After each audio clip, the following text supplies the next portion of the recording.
I'm going to tell you about gratitude in my own life. I have 3 stories. Story 1, I was born in Montreal. I was the youngest of 3 children. We moved, not once, but a lot, from Quebec to Ontario to Manitoba to Saskatchewan to Alberta, all before I started grade 1. And then, between the grades 1 and 9, 5 more times. I found these moves difficult.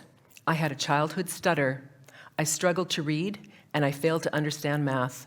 I was a chubby, asthmatic kid. My sister struggled with mental health. When I was 14, she tried to burn the house down, and an ambulance came and took her away. She was diagnosed with schizophrenia, which is a horrible disease and an awful one to watch in a loved one. My mother died of ovarian cancer in her 40s, and my sister took her own life 2 years after that. She cut her own throat in the front hall. I married really young, and it wasn't easy. I was pregnant at 19.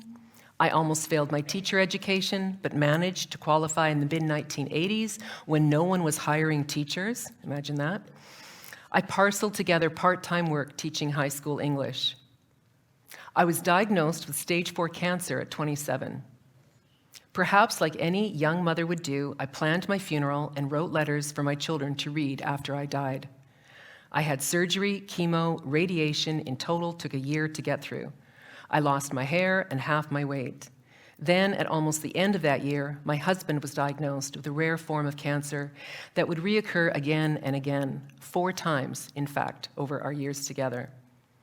Cancer returned later for me as well. I had a double mastectomy 10 years ago, and later I had a skin cancer sliced off the tip of my nose. It's not nice. I struggle with migraines. My daughter's marriage went belly up after 10 years of what looked like a happy marriage, and she moved in to live with us 2.5 years ago with her 2 children, and they're still there. None of this has been easy. And I'm leaving out other tough stuff at work, with friends, other family difficulties, disappointments, some natural disasters thrown in there too. It's been hard. It's been really hard. And that is story 1. Story 2. I was born in Montreal to 2 loving people who spoke 2 languages and created beautiful birthday parties and magical Christmases. There was always lots of music and laughter in the house. I took piano lessons and choir. My dad coached my baseball teams. My parents loved us well. They were adventurous and showed us a lot of Canada, moved us all around so we could develop a deep love for this country. I was super close to my mom, who really loved me and was a wise and insightful woman. Both my parents read to me every night and discussed ideas and taught me to think. And both had a deep and meaningful faith that gave me a good foundation. I had a lovely older sister who liked to play Barbies and draw, and an older brother who loved music and took me to my first rock concert, Supertramp Breakfast in America tour. I fell head over heels in love at 15 with a really hot blonde teenager, whom I later married. We have 2 healthy and happy grown children who are amazing people in the world. They have good friends, they're bright, they're able adults who both did well in school, they have good jobs. We have had amazing holidays together as a family. We've gone all over the world. We've gone to Europe, Africa, Asia, the States, Mexico. They're really funny and loving people that I love spending time with. My son married a really cool Irish artist last summer in France, and we were all there. And our family shares a lot of time together at our family cabin on Bowen Island. And I have an amazing career. I love teaching. I have taught for 35 years. I got a great education. I got my PhD in London, England, after I survived stage 4 cancer, which is pretty amazing. I've written several books. I've received teaching awards. I'm now the dean at the University of the Fraser Valley. And it is a great job. I live in a lovely house. We live a comfortable life. We live happy, full days in our multi-generational home. Both my husband and I are cancer survivors many times over, and we never paid a penny for our medical care because we live in a country with universal health care. This is one fantastic life. It is amazing. I have had so many good things happen to me, so many benefits. I have been so fortunate. That is story 2. And now story 3. Story 3 is where both story 1 and story 2 live together, and I hold them both together at the same time, because both stories are true.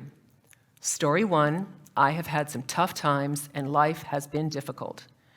And story 2, I have had a wonderful life and amazing things have happened. It goes like this. I had some difficulties in childhood, and I was well loved by good people. My sister had a serious mental illness, and I had a wonderful sister.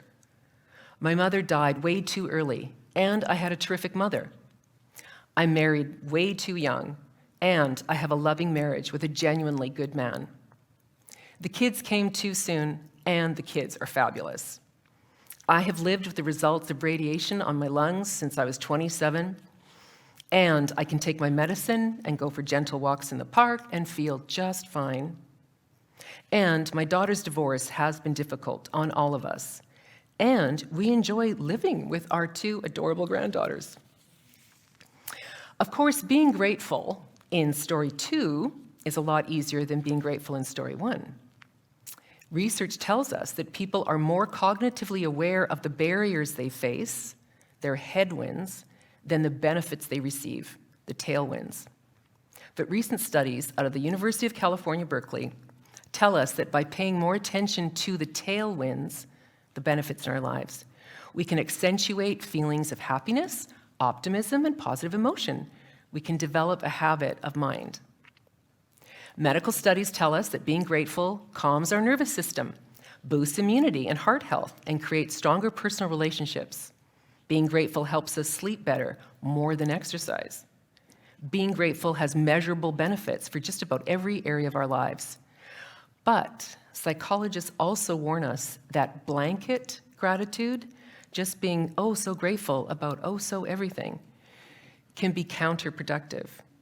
We are advised to be grateful with discernment, that gratitude must be realistic and honest and able to sort out what is really going on in our lives to be helpful.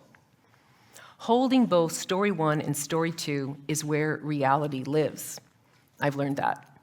No story is all bad, with no redeeming moments, and no story is all easy peasy and filled with delight after delight. But both together, that's real. We all face difficult times. Life is hard and disappointing for all of us, but good things are happening too. And seeing life that way allows us to live with a deep down gratitude for life itself. We don't devote ourselves to our bitter disappointments or our times of despair, but we don't deny the power of them to have shaped our lives either. The shadows and the sun, they live side by side, like binocular vision. You need both lenses to see. You need both perspectives to see depth, to really see life. In story 3, we get the full picture. So I'm not talking about keeping a gratitude journal, though research suggests that journaling can be very helpful in developing a habit of appreciation. It's more than that. It's a mindset that reflects a deep thankfulness for all of life, acceptance that both the super hard challenges as well as the super beautiful blessings make up our lives. So whether you're a teacher or a parent or a manager or a letter carrier or a student or a neighbor, all of us can get more out of life when we cultivate gratitude for our lives as they really are. Gratitude offers me a way to embrace all that makes my life what it is, and that includes the difficult and the fabulous. We all have a story 1 and a story 2, so may you too find a way to live in story 3 and be grateful for all of it. Thank you.